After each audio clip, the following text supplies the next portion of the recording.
Hello once again, myself Harshini, Dr. Harshini, Associate Professor SABIT. This is 19th video on strategic management, and I'm discussing about strategic control from last video, and there I covered focus on strategic management. From now, in this video, I'll be covering establishing strategic controls, especially premise control, strategic surveillance, special alert control, and implementation control. So, talking about strategic control is the process by which managers monitor the ongoing activities of an organization and its members to evaluate whether activities are being performed efficiently and to take corrective actions to improve performance if they are not, as per Sam Walton. Managers exercise strategic control when they work with a part of the organization they have influence over, ensure that it achieves the strategic aims that have been set for it. So to do this effectively, the managers need some decision making freedom, either to decide what needs to be achieved or how best to go about achieving the strategic aims. Such decision making freedom is one of the characteristics that differentiates strategic control from other forms of control exercised by managers. So strategic control take into account the changing assumptions that determine a strategy, continually evaluate strategy as it's being implemented, and take necessary steps to adjust strategy to new requirements. So in this manner, strategic control are early warning systems and differ from post-action controls, which evaluate only after the implementation has been completed. So important types of strategic control in the organization are premise control. Well, every strategy is found on certain assumptions relating to environment and organizational force. Certainly, some of these force or factors are very sharp, and any change in them is sure to affect the strategy to a great extent. Hence, premise control is a must to identify the key postulations and keep track of any change in them in order to assess their impact on strategy and therefore its implementation. For example, this presumption may relate to changing government policies, market competition, change in composition due to sudden killing virus or widespread war conditions, natural calamities, and organizational factors such as improvising production technology. Well, here premise control serves to test continuously these assumptions to determine whether they are still valid or not. And premise control is necessary to identify the key assumptions and keep track of any change in them so as to assess their impact on strategy and its implementation. So premise control serves the purpose of continually testing the assumptions to find out whether they are still valid or not. This enables the strategists to take correct action at the right time rather than continuing with the strategy which is based on erroneous assumptions. The responsibility for premise control can be assigned to the corporate planning staff, who can identify key assumptions and keep a regular check on their validity. Now, talking about implementation control. Well, implementation control may be put into practice through the identification and monitoring of strategic thrusts, such as assessment of the marketing success of new product after pre-testing, or checking the feasibility of a diversification program after making initial attempts at seeking technology collaboration. In order to implement a chosen strategy, there's need for preparing quite good number of plans, programs, and projects. Again, resources are allocated for implementing these planned programs and projects. Purpose of implementation control is to evaluate as to whether these plans, programs, and projects are actually guiding the organization towards predetermined goals or not. In case it is felt at any time the commitment of resources to a plan, program, or project is not yielding the fruits as expected, there's need for matching revision. That is, implementation control is nothing but rethinking or strategic rethinking to avoid wastes of all kinds. So in the first step, company is to evaluate whether the new product launch will really benefit or it should be forgone in favor of another program. In second case, implementation control helps to ascertain whether diversification move is going to succeed or not. Another tool of implementation control is the milestone reviews, through which critical points in strategic implementation are identified in terms of events, major resource allocation, or even time. So this is almost similar to identification of events and activities in program evaluation review, technique, that is BERT, or critical path method, that is CPM networks. So once the milestones are identified, comprehensive review of implementation is made to reassess its continuous relevance to attain the objectives. Now coming to strategic surveillance. If premise and implementation strategic control are more specific by nature, strategic surveillance is more generalized and overriding control, which is designed to monitor a broad range of events both inside and outside the organization, which are likely to threaten the very course of firm strategy. Such strategy surveillance can be done through a broad-based general monitoring based on selected information source to uncover events that are likely to affect the strategy of an organization. Then a strategic surveillance can be done through a broad-based general monitoring on the basis of selected information source to uncover events that are likely to affect strategy of an organization, as I already told. Then special alert control.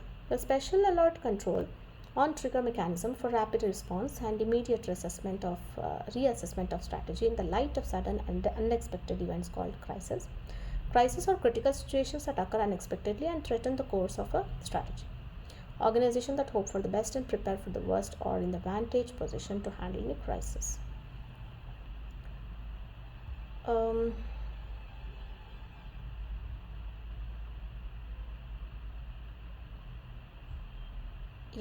So this special alert control is based on trigger mechanism for a rapid response and immediate reassessment. Special alert control can be exercised by a formulation of contingency strategies and assessing the responsibility of handling unforeseen events to crisis management team.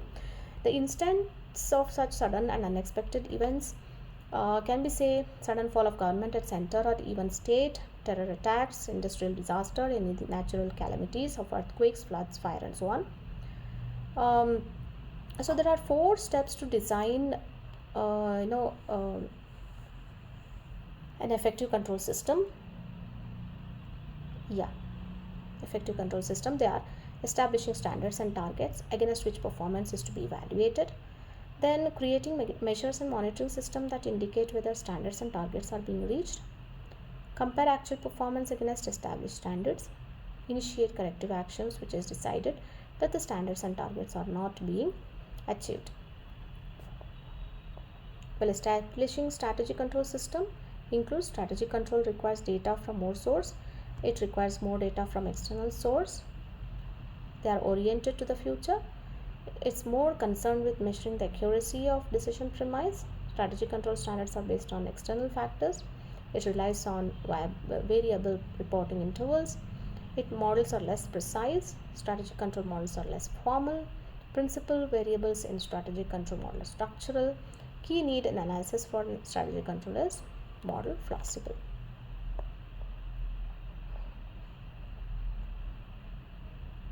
Well, operational control system here includes control over how normal business processes are executed, but does not include control over strategic business targets or high-level business priorities. Operational strategy system help operating managers to implement strategy at the level. These systems help to guide, monitor, and evaluate progress in meeting annual objectives of the company. There's certain comparisons between strategic control and operational control, taking attributes as basic question, aim, main concern, focus, time zone, and main techniques. When compared to strategic control, the basic question is, are we moving in the right direction? But with respect to operational control is concerned, how are we performing? So there's a difference here. And with respect to aim, strategic control talks about proactive, continuous questioning of basic direction of strategy, whereas operational control talks about allocation and use of organizational resources. Regarding main course, main concern, strategic control talks about steering the organization future direction, whereas operational control includes action control. Talking about one of the attribute, that is focus, strategic control focus on external environment, whereas operational control focus on internal organization. So with respect to time duration of this, strategic control is a long-term control, whereas operational control is a short-term control. So talking about one of the attributes, that is main technique, environmental scanning, information gathering, questioning, and review is what is done in strategic control, whereas budgets, schedules, and management by objectives (MBO) is being looked upon by the operational control. So I hope it's clear with you. Now talking about exerting strategic control. Exerting strategic control requires that performance be measured compared with previously established standards and followed by corrective actions. Corrective action should be taken at all levels if actual performance is less than the standard that has been established unless extraordinary cause of discrepancies can be identified, such as a halt in production where a fire shut down on critical supplier. It's most desirable for strategic managers to consider and anticipate possible corrective measures before a strategy is implemented wherever possible. So top managers should monitor the price of company stock as relevant price fluctuations suggest how investors value the performance of firm. A sudden drop in price makes the firm more attractive takeover target, whereas sharp increase may mean that an investor or group of investors is accumulating large blocks of stock to engineering a takeover or a change in top management. So organizational comparison with rivals are a key basis for exerting strategic control. For example, collective market share for cable television providers consistently declined throughout the 1990s. Number of cable customers switched to less expensive satellite providers such as DirecTV and Dish Network. So, with the early 2000, cable's competitive advantage of simplicity and complete local network programming has eroded as Dish Network. Well, yes. So let me go in deep regarding strategic control system.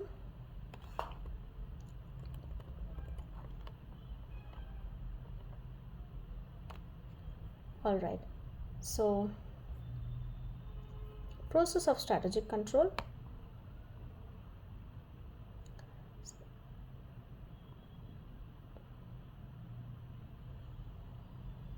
All right, just a minute. All right, so here process of strategic control, let me explain in detail. Strategic control process ensures that actions required to achieve strategic goals are carried out and checks to ensure that these actions are having required impact on the organization. An effective strategic control process should be implications should by implication help an organization ensure that is setting out to achieve the right thing and that the methods being used to achieve these things are working. Regardless of the type or level of strategic control system an organization needs, control may be depicted as a 6-step feedback model. First one is determine what to control. The first step in the strategic control process is determining the major areas to control. Managers usually base their major control on the organization mission, goals and objectives developed during the planning process. Managers must take choices because it's expensive and virtually impossible to control every aspect of organization. Set control standards. The second step in strategic control process is establishing standards. A control standard is a target against which subsequent performance will be compared. Standards are the criteria that enable managers to evaluate future, current, and past actions. They are measured in a variety of ways, including physical, quantitative, and qualitative terms. 5 aspects of performance can be managed and controlled. And then talking about the measure performance, once standards are determined, next step is measuring performance. The actual performance must be compared to standards. Many types of measurements taken for control process are based on some form of historical standard. So these standards can be based on data derived from PIMS, that is profit impact of market strategy program, published information, that is publicly available, rating of products, innovation rates, and relative market share standards. Strategic control standards are based on practice of competitive benchmarking, the process of measuring firms' performance against that of top management in its industry. The proliferation of computers tied into networks has made it possible for managers to obtain up to minute status reporting on a variety of quantitative performance measures. Managers should be careful to observe and measure inaccurate before taking corrective actions. Then comparing performance to standards.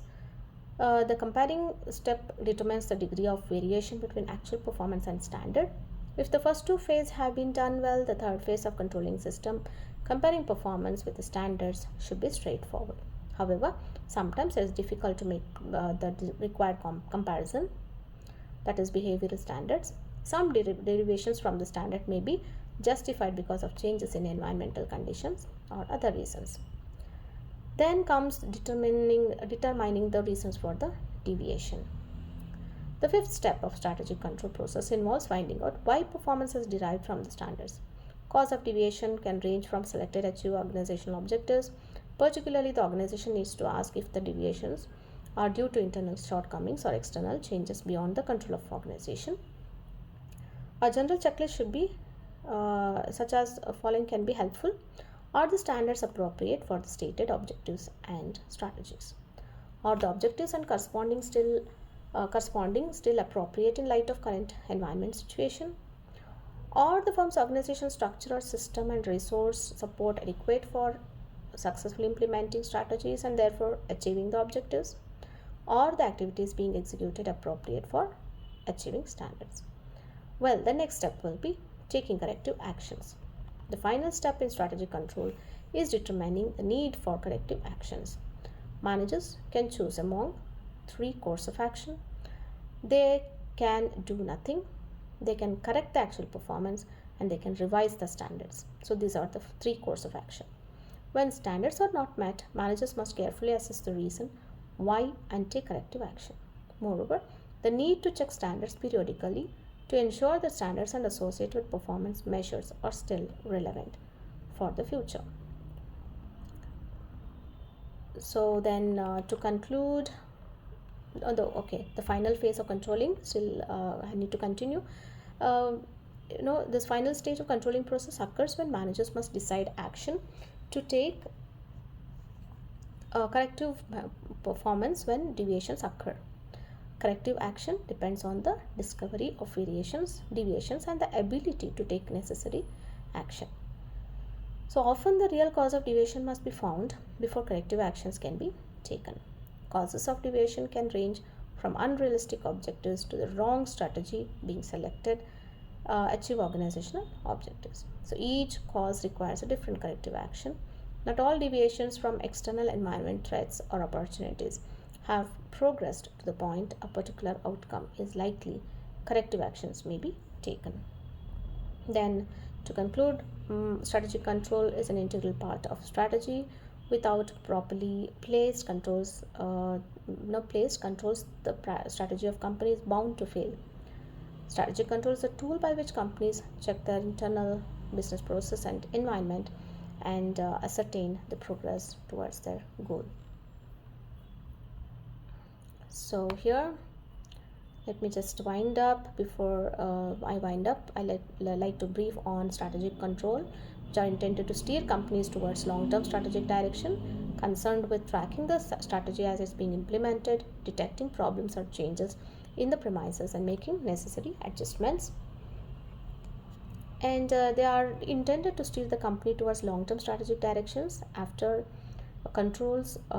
strategy is selected, it's implemented over time so as to guide a firm within rapidly changing environment. Strategies are forward-looking and based on management assumptions about numerous events that not have occurred. So strategic control involves monitoring and evaluation of plans, activities, and results with a view towards future action, providing a warning signal through diagnosis of data, and triggering appropriate interventions, be they either tactical adjustment or strategic reorientation. Thus, there are two aspects in strategic control: evaluation of strategic action and its result, and taking necessary corrective actions in the light of this evaluation. Sometimes, control phase of strategic management is divided into two distinct parts: strategic evaluation and strategic control, which we already discussed. So, I hope I covered almost all the concepts under strategic implementation, strategic control, which included focus on strategic control, establishing strategic control steps including premise control, strategic surveillance, special alert control, and implementation control. Exerting strategic control through competitive benchmarking, performance, and formal and informal organization will be discussed in next and final video in detail. So I hope I'm clear with the contents. See you again in the next video with some more concepts under strategic control. Thank you so much.